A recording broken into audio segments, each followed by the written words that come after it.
Pero I mean, he was willing to risk it all.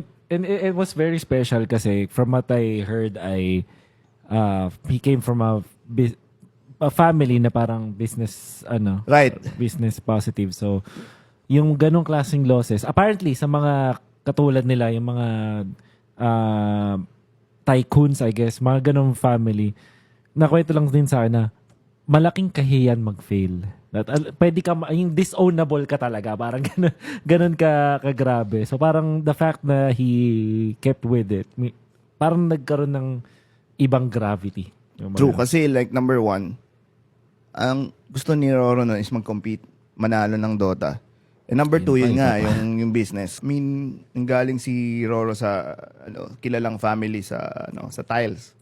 Pero I mean, he was willing to risk it all. Tapos eventually, since mga Dota boy kayo, at a certain point siguro, nag-wish ka rin na maging part ng pro team, parang ganun. Habang gumagawa nitong sa Cyber Cafe, and then eventually yung events. No? So, yung Cyber Cafe na, let's just say, learning step namin yung Mineski Grounds. We went to a company called Francorp. Wow, literal na nag-aral pala kayo. Francorp is a company that lets you learn how to do franchising models. Ginawa nila ng business plan, inoperalize nila, or they put it in an operations team.